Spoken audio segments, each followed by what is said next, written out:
Hello, my little tag-alongs. I'm Canadian Dave, and this is Give Me a Holler.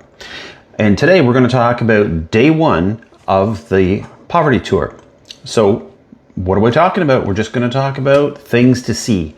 So, as you know, on day one, we'll be meeting in Joplin, and then we're going to make our way to Weatherford, Oklahoma.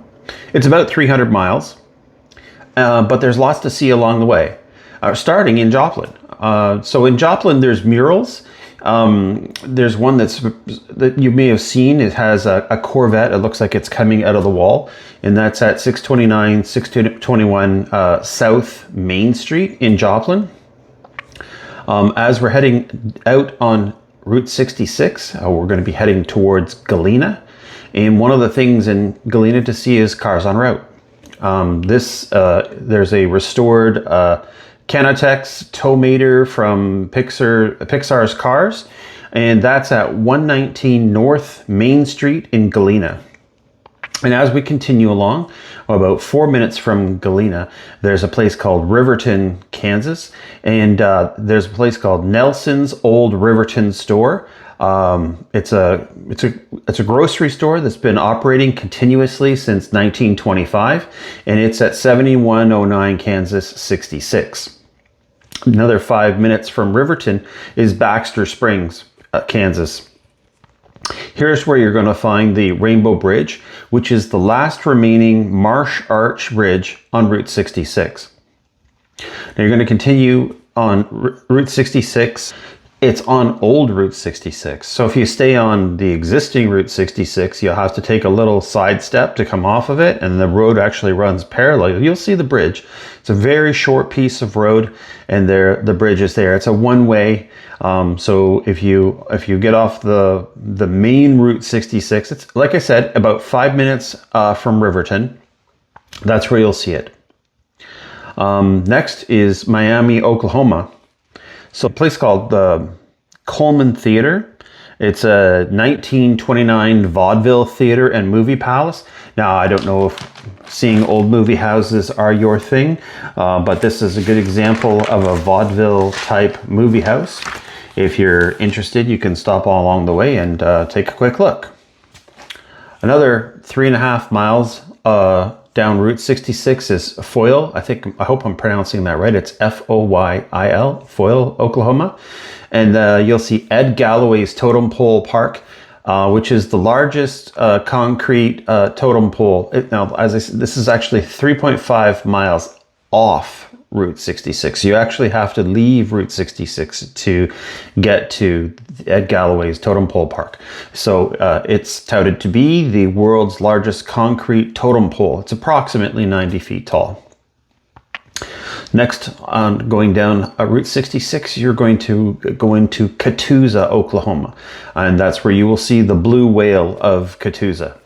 Now, last year it was under construction. I did stop to get some pictures of it, but it was, you know, they were performing maintenance on it and they had it all fenced off. But now apparently it's open and has a parking area so you can actually get off of Route 66, go up, take a picture of it.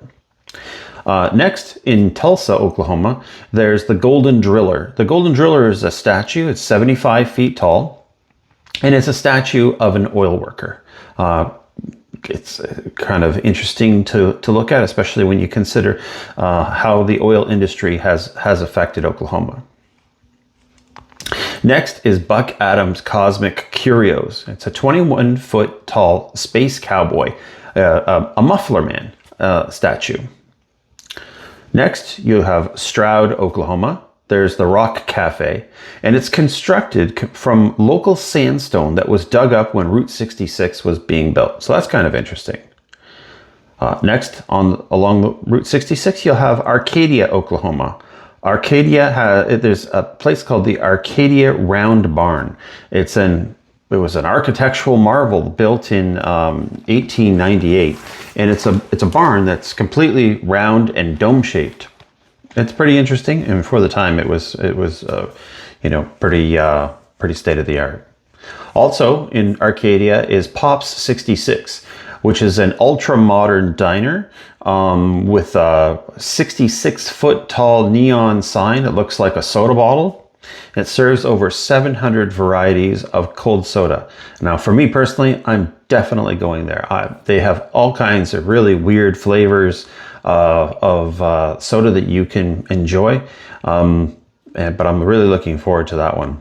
Unfortunately, we're going to be there during the day, so you won't be able to see the neon sign all lit up, but it's still a good place to stop.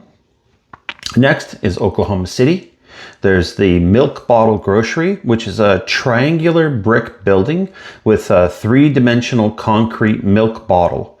It's just sort of an interesting curiosity within Oklahoma. Good for a picture. Now, your next stop after Oklahoma City is El Reno, Oklahoma, for the Oklahoma Burger. Now, this burger was created during the Great Depression, and the intention was to stretch out meat a little bit more by adding a filler, in this case being onion. Now, the Oklahoma Onion Burger is available at Sid's Diner, and it's also available at Robert's Grill. Now, if you've watched one of the most recent episodes of Pole Barn Garage, you would have seen Dalton and Jess stop there on their way out west. They stopped for a burger at Sid's, and Sid's, the address is 300 South Choctaw Avenue in Oklahoma. So it's supposed to be something to do, something to have, and something to see. Now, after El Reno, Oklahoma, the next place to stop is Hydro, Oklahoma, where you'll find Lucille's service station. Now, this service station was from 1929, and it has a motel behind it.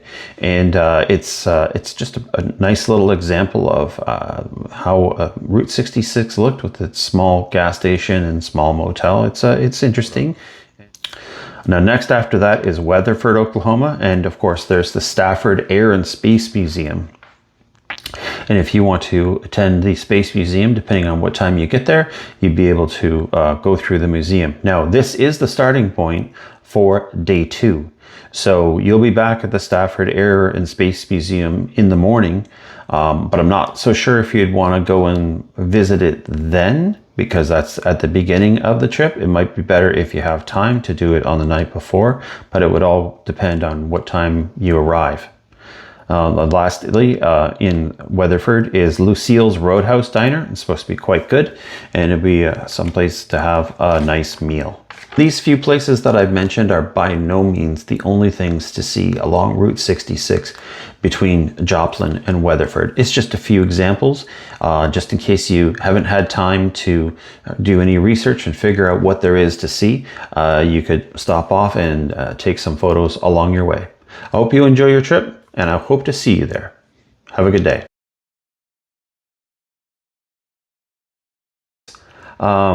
The bridge is on like it's on Route 6. It's just hard to explain.